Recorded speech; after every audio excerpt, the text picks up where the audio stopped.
E também, você vê, tem a baixa geral do QI é um assunto que eu andei aqui investigando num artigo que eu escrevi para o Diário do Comércio, que não saiu ainda, que eu vou ler para vocês. Chama o Novo Imbecil Coletivo. Quando entre os anos 80 e 90 comecei a redigir as notas que viriam a compor o imbecil coletivo, os personagens a que ali eu me referia eram indivíduos inteligentes, razoavelmente cultos, apenas corrompidos pela autointoxicação ideológica e por um corporativismo de partido que, alçando-os a posições muito superiores aos seus méritos, deformavam completamente sua visão do universo e de si mesmos. Foi por isso que os defini como, aspas, um grupo de pessoas de inteligência normal ou mesmo superior que se reúnem com a finalidade de imbecilizar-se umas às outras, fecha aspas.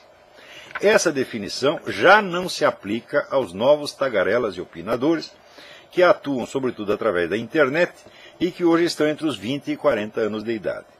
Tal como seus antecessores, são pessoas de inteligência normal ou superior, separadas do pleno uso de seus dons naturais pela intervenção de forças sociais e culturais. A diferença é que essas forças os atacaram numa idade mais tenra e já não são bem as mesmas que lesaram os seus antecessores. Até os anos 70, os brasileiros recebiam no primário e no ginásio uma educação normal, deficiente o quanto fosse. Só vinham a corromper-se quando chegavam à universidade e, em vez de uma abertura efetiva para o mundo da alta cultura, recebiam doses maciças de doutrinação comunista, oferecidas sob o pretexto, àquela altura bastante verossímil, da luta pela restauração das liberdades democráticas.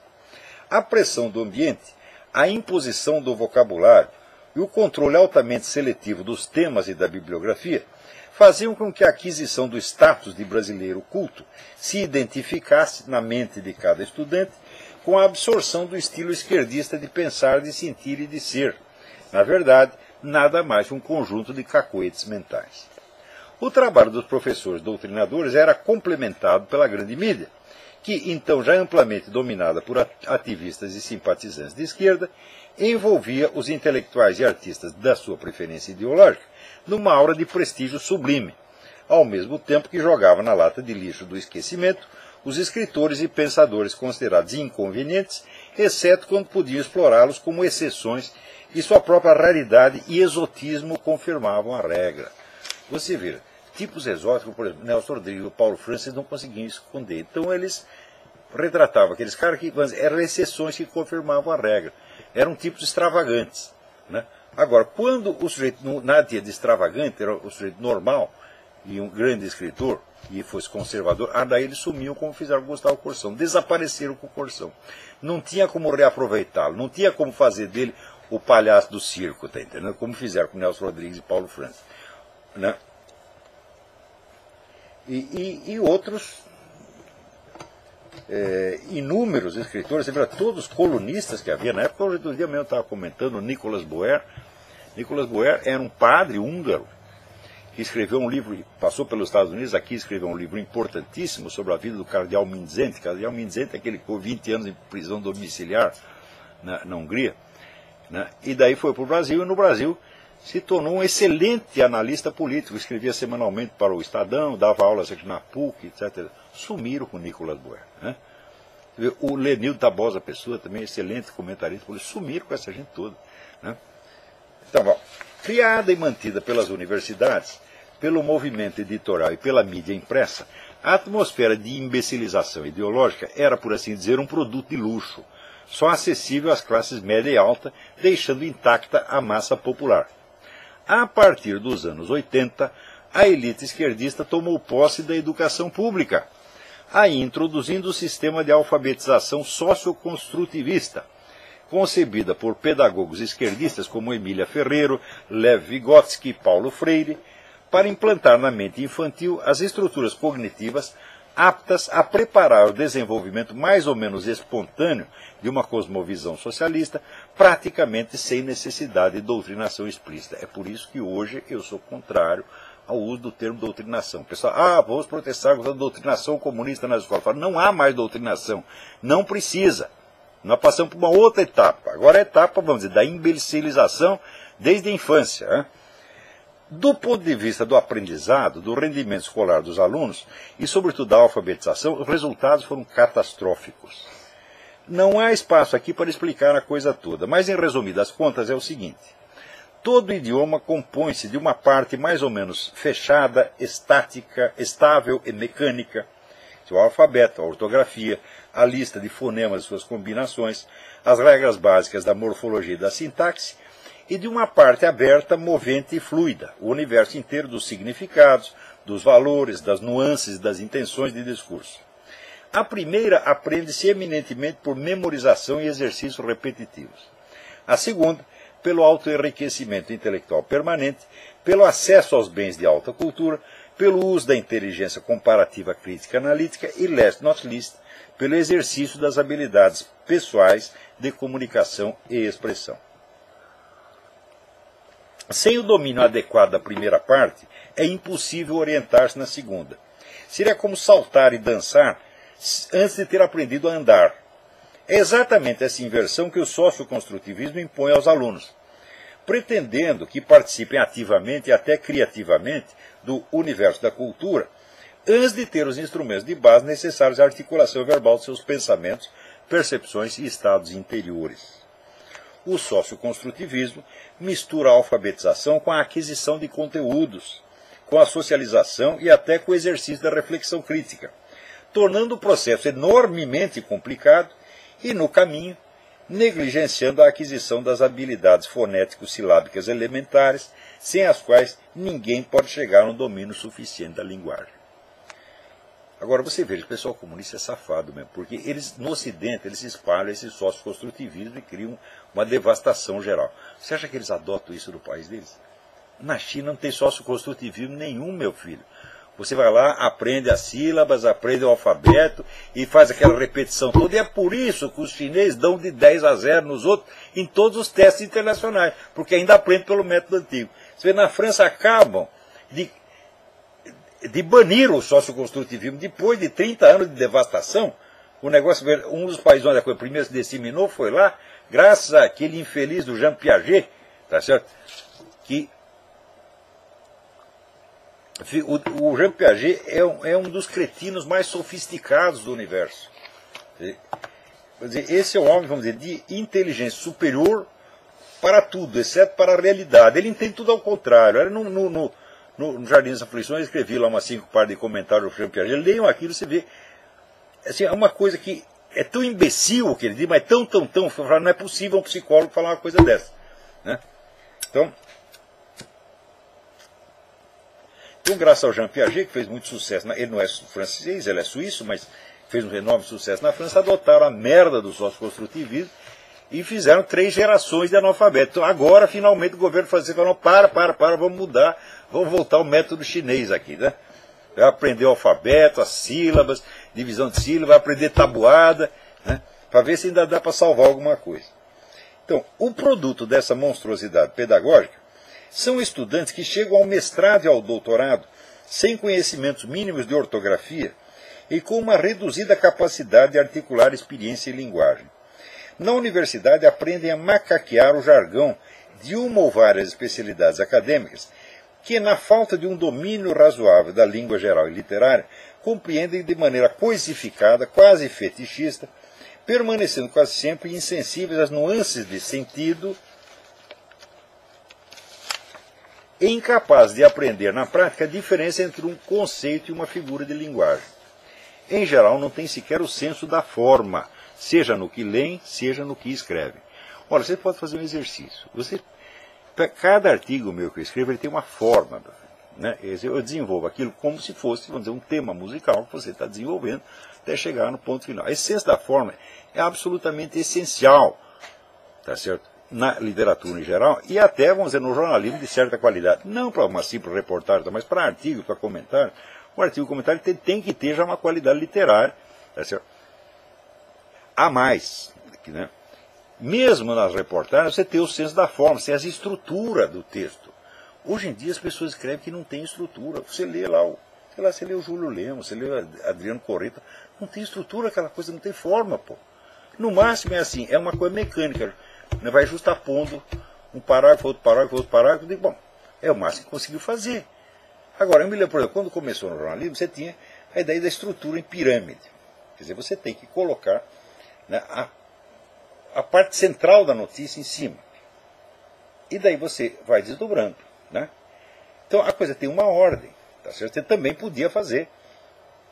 Já ao contrário, você fazia a coisa num crescendo. Então, por duas maneiras de você ordenar um texto. Você vai do principal para o secundário, vai do secundário para o principal. Quer dizer, esse é o mínimo de estrutura que você tem que aprender no ginásio, aos 12 anos. Pega lá o livro que se usa na França, Dissertation Française, você vai ver lá as várias estruturas que você pode usar.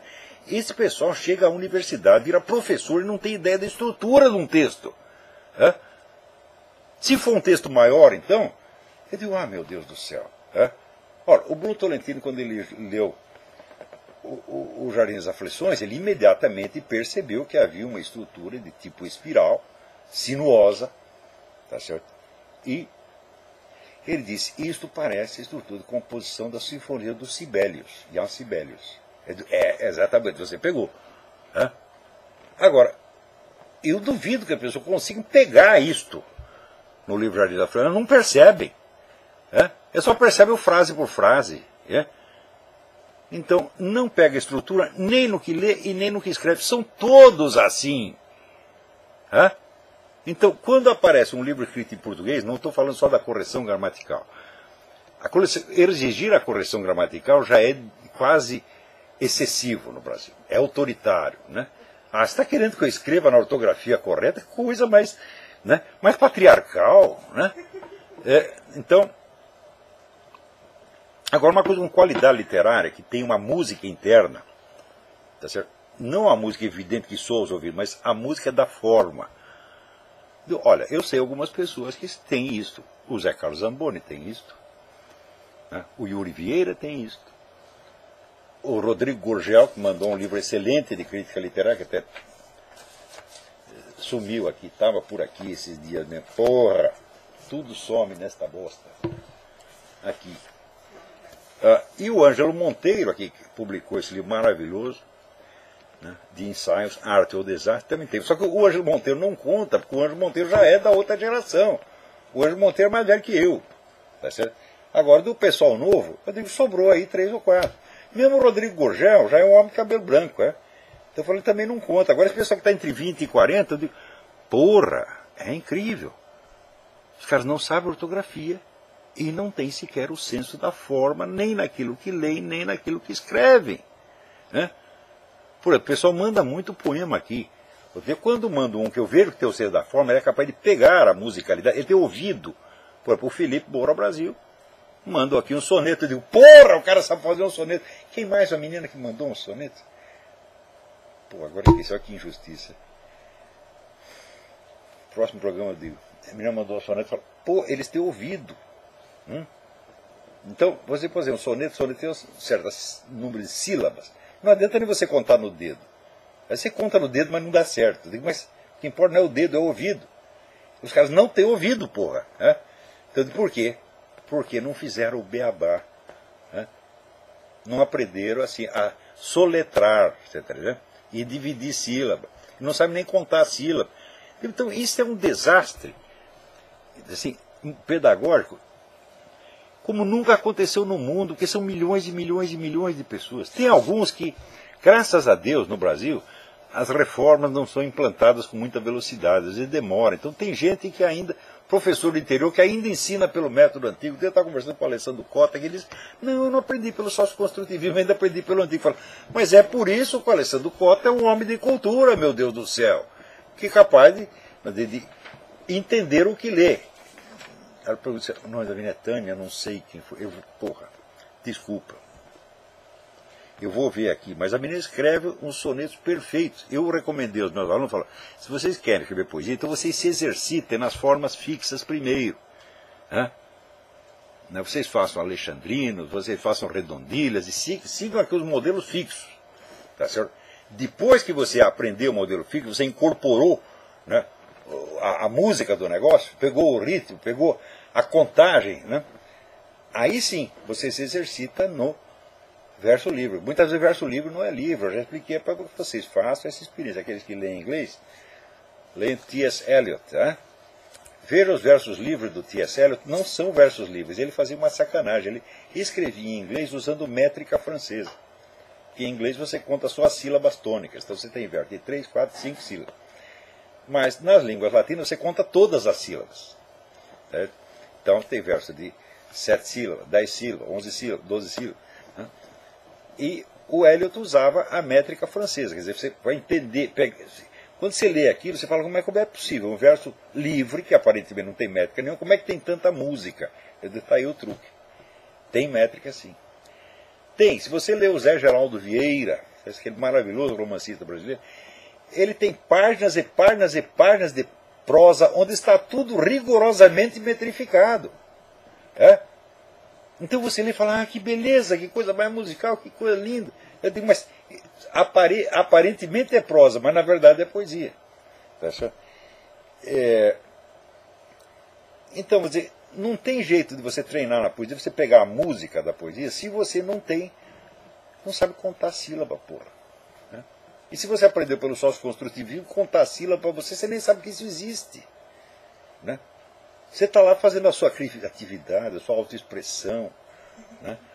A sua crítica cultural. Você pega um garoto de 5 anos, manda ele fazer crítica cultural, porra. Né? Ele vai brincar de Paulo Francis, de Zé Guilherme Melchior. Puta que pariu, hein? Quer dizer, é o país do pedantismo, da imitação, da macaquice. Né? Ai.